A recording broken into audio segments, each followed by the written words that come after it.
Hi, y'all, Moblax Lives. I think it's time we play a little 7 Days to Die. Alright, so I'm back here on my own server. My internet is trash today. I don't know what's going on. Of course, my ISP is like, there are no problems. I'm like, are you kidding me? It's a super. So, anyways, I can't connect to the multiplayer server at all. I basically had to duck out of. Not basically, I did. I had to duck out of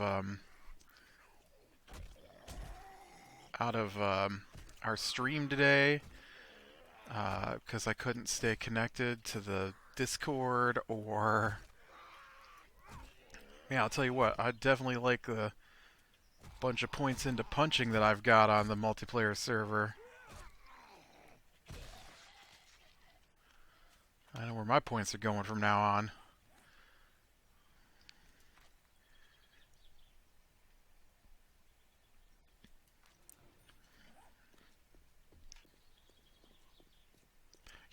So I keep seeing this sign, right?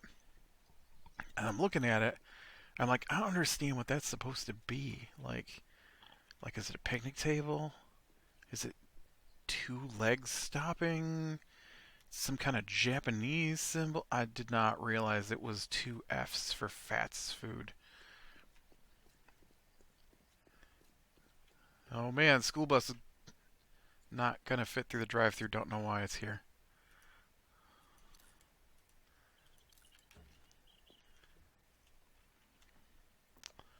Yep. Do we got a side panel? I probably can go through the door here. Or, this is a window, not a door. Let's see if we can't get in here. So we started our new D&D this week. Is that okay? We did get our brand new campaign going. It actually wasn't bad. I was a little leery because I had not just, but I have another group that was playing this particular adventure, so I am familiar with how it starts. And so before we got started, our DM, right, the one I like to complain about, he sends a message that he tells me he's going to change it up a little bit, and he wants us to start as members of a caravan, and so I'm like, oh, has he got some other thing planned? So he's got a guide, right? He's got a guide again. So he's not playing out of the book; he's playing out of the guide. So hopefully it's better than the last guide because I hated the last guide so much. Uh, and But so it's like, yeah, I'm changing up the beginning, and you guys are gonna start on a caravan, and I'm gonna say y'all know each other. And I'm like, okay. So there's gonna be some differences from how the book goes and how we play it, because I've got a guide that I'm gonna be following. I'm like, okay, and so wasn't sure how I was gonna feel about that, but uh, it was pointless to even tell us that we were in a caravan together because the book starts out in this place called the Yawning Portal, which is a tavern that sits over top of a dungeon entrance. Uh, like like the dungeon is in the bar room. Uh, let me rephrase that because that doesn't make any sense. The entrance to the dungeon is in the bar. There we go. It, and so it sits on top of the dungeon, but the entrance is this giant pit called the Yawning Portal. And so there's like uh, golem that stands there that runs the elevator crank that lowers and raises the platform from within the main bar area there, and so that's where the book starts. And so he's like, "We're going to start as a caravan." So we want to know what we would do on a caravan and if we were part of any groups. And so all right, now we got this dang crawler. I hate these guys.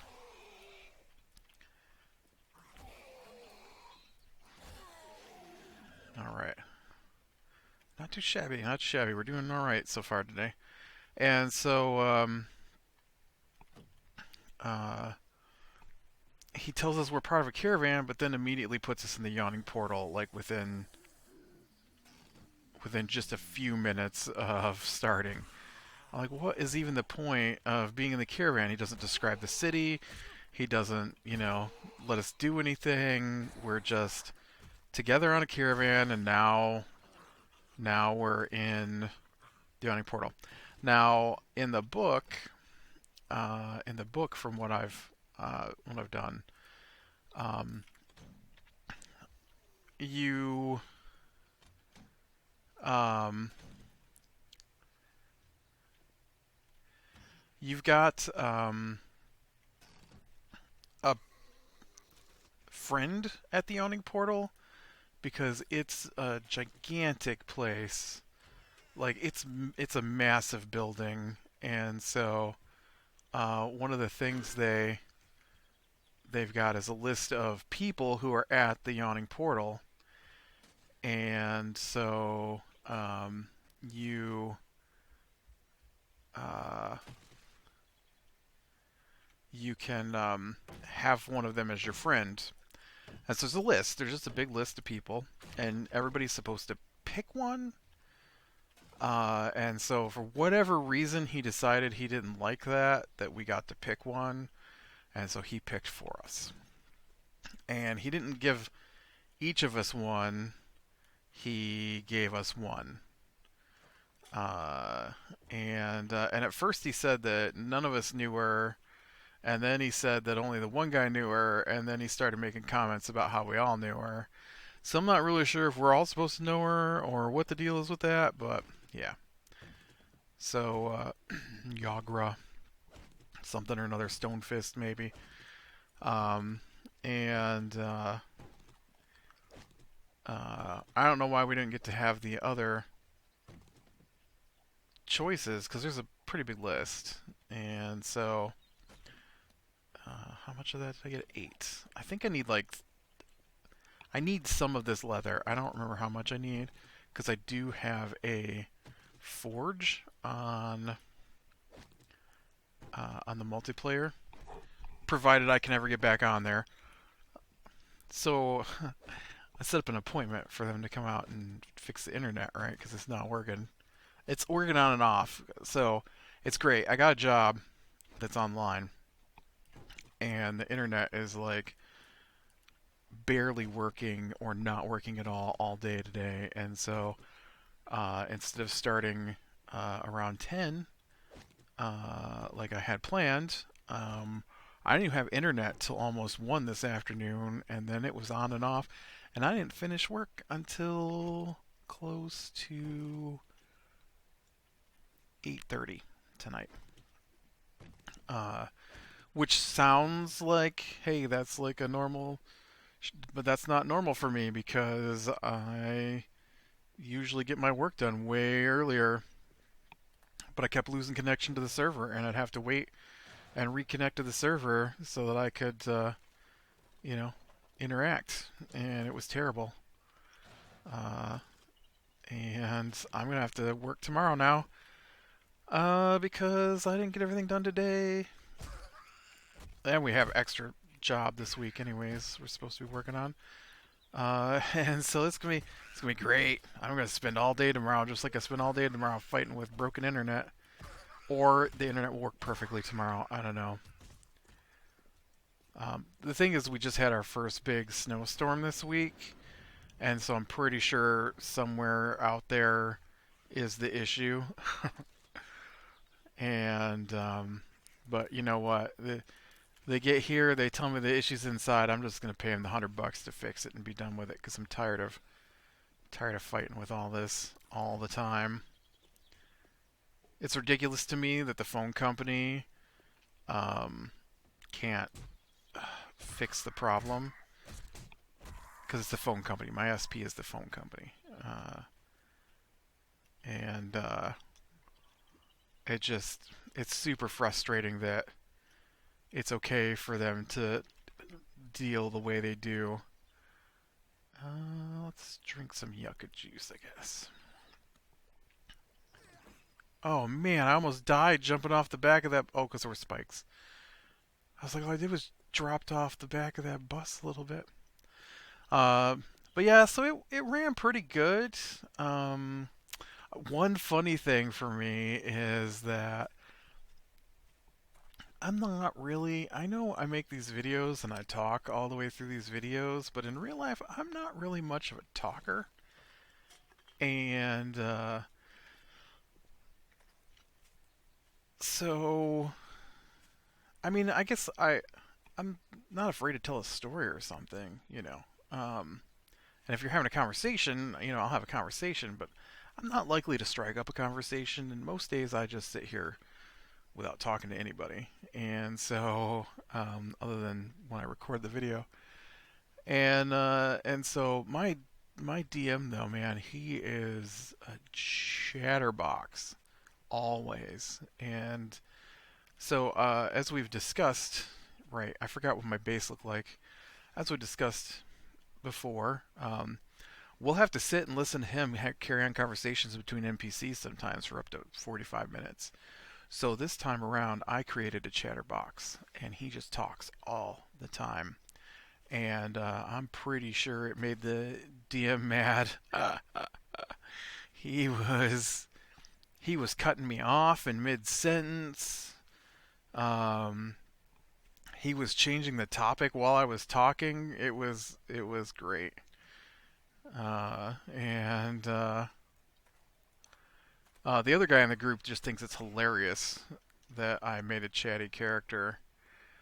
And what what happened was is usually my characters don't talk a lot, and or I guess the last campaign my character did talk a medium amount. One of them. I always play two characters because we only have three people, and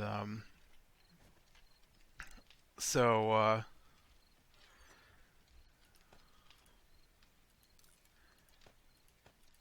so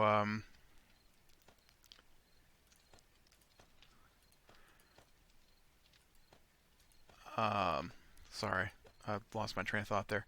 So yeah, he's got so my characters aren't normally that chatty, and this time around I was like, okay, I'm gonna make a bard, and then I'm looking at the bards are chatty, unfortunately, and so I'm looking at the things for the bards, and then one of the things you can choose for the type of bard I went with was that he is in love with the idea of being a hero, and then one of the things was he's always getting in trouble because he can't keep his mouth shut. And I'm like, oh, this will be fun. So he is just super excited about anything that even remotely looks like anything heroic. And so I don't know why, but like like this is our DM. We're at the bar. We've been told that Yagra is someone we could contact if we're looking for more information. Someone we could contact, not go speak to Yagra at the bar. No, no, no. This was if you need to talk to somebody, you can talk to Yagra at the bar. So we weren't, uh, because the DM said we didn't know her, and so we talked to the bartender instead, and we were seeing if he had any knowledge of jobs or anything we should look up. And so then all of a sudden, Yagra, being voiced by our DM, she yells out that she knows one of our characters and starts chatting us up, and then just immediately wants to arm wrestle, um, which was really out of the blue, and I didn't understand why that was a thing. Um, and so it was just weird because he told us one thing, and then the reality was something totally different. And but once we got to that point, he pretty much went back on book, and we just followed the book for the most part the way it was supposed to go. Although I did run across a ooh, we got urban combat. Armor doesn't slow you down when in combat.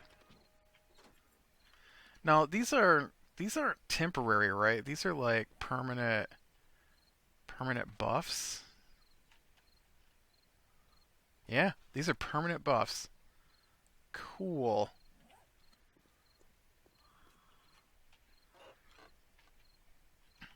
I guess I need to check the mailboxes. Get some nice loot. I wanted to check over the mountain here. I saw the road runs out this way, and I thought we'd come out and check and see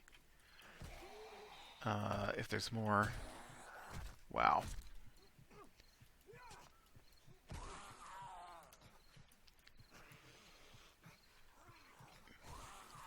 I am going to die. Uh.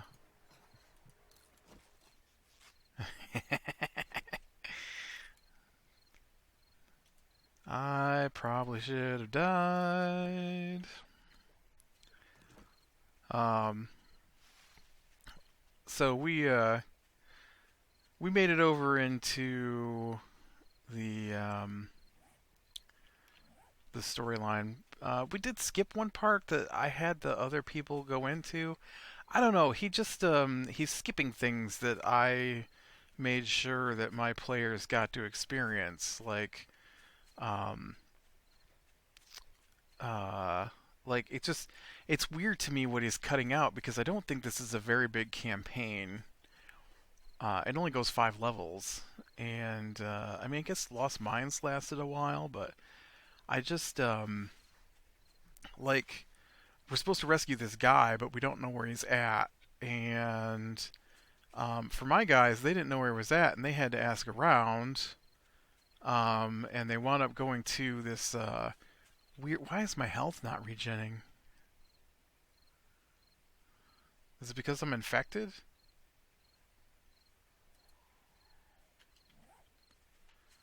I mean, I'm gonna die because I don't. I only got 2 hit points, and I took pills, and it's not helping. And oh, stuns will affect you less now.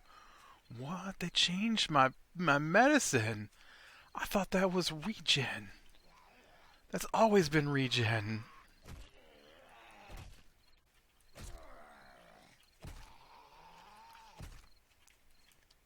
I can already feel what that 1 point fortitude has done for me. Extra staggers.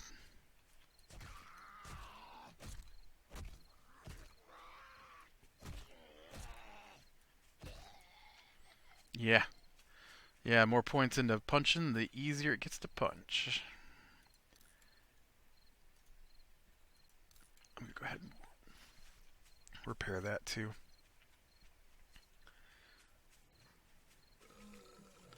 Whoa. Pardon you. And,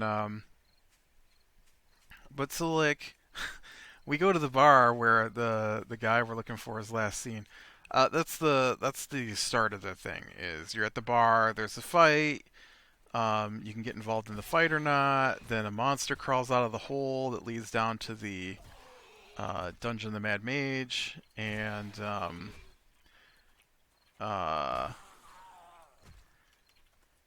and then this guy comes over and his friend is missing, and they were super drunk, and so all he knows is the last place that they were drinking at, and so So is this like Eric's stuff, or does Eric sell stuff?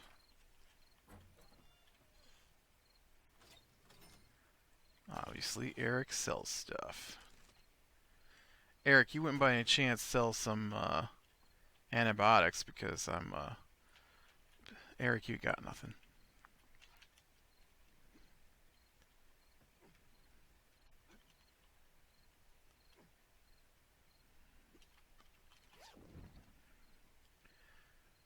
No. Sure. Take those. And so we went to the bar and we so this is I thought was super funny. I okay, maybe it's not super funny, but the thought just popped in my head and I'm like, so my guy has terrible wisdom. Wisdom is street smarts, so he does not have street smarts. So instead, he he's got all right intelligence. He just has terrible wisdom. And so we go to the bar and we're looking for the guy, right? And it's a seedy, rundown kind of place. I doubt my bard's ever been in a place like that. And so everybody's like, I think we should go in and just try and get some information on these people and what happened.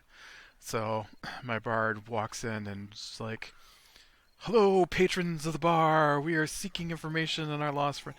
It worked. The DM made me roll with disadvantage, and but I'm bard, so charisma's my thing, and so I rolled an 18 persuasion with disadvantage, and then he said he put guidance on me, so it became a 23. Uh, that's not right. I must have rolled a 19 persuasion and then got a 4 on the guidance, which gave me a 23. Uh, wow, I don't understand. Is Yucca Juice not filling me up with drink?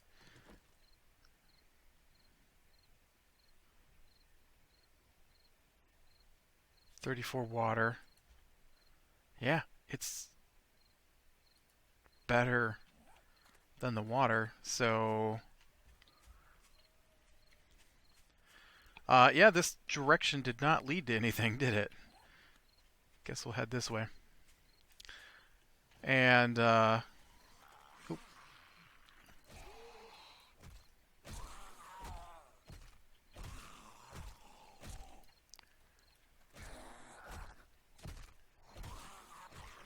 have steel knuckles on the server, the multiplayer server, and but so the guy, the guy knows exactly where the guy is at and told us how to get there. And so we went straight to the place, and I'm like, well, that's kind of sad because now we don't get to go ask at Zoblob's because he saw the direction they went in the book, and and so we completely skipped this weird merchant guy, and and then when in the book, when you rescue the dude, it's the wrong guy, but I think he knows where the guy went to, and or there was another clue. There might have been another clue, but he invites you back to his place to so that he can recover and get his armor and stuff. And then you go from his place, which is in the North Ward, which is the rich part of town. And our DM just skipped all that, and he just like, oh yeah, he knows the sewer entrance, he knows where to go, and he knows that you need to go in the sewers. So are you guys ready to go now? I'm like, yeah, I guess so. So we skipped like 2 whole sections that are in the book that I did with my group. Uh, I tried to talk with him about rules too, a little bit last night, but he wasn't interested at all. I really have decided I'm against 2 times critical hits. So so when you're playing the game, you roll the d20 to see if you hit, and you add some numbers to it based on your abilities. And then when you roll damage, every weapon has a damage dice assigned to it. So, like a dagger is a four-sided dice. So you roll a four-sided dice. Whatever the number that comes up is the damage you did, and then you add in your ability to use the dagger. So, like, a dagger is a dex or strength based weapon. So when you hit with it, you add either your dex or your strength modifier, which is the number you got from rolling the dice to figure out your stats in the beginning. And oh man, it led into yeah. Wow, there's no road here. This just ends. And so when you roll a natural 20, it's a special thing. And so in the book, um, I believe the default rule is you roll your attack damage twice and add them together. And then the one of the alternate rules they give is that you can times the number shown on the dice by two, and uh, and so I guess technically the big bonus to a critical hit is the fact that it hits. Doesn't matter how far away you are from something's armor class. If you hit a 20, you hit. It's an automatic hit, regardless of. I mean, I'm sure there are things that would block a natural 20 hit, but man, she's not. Oh, there she goes.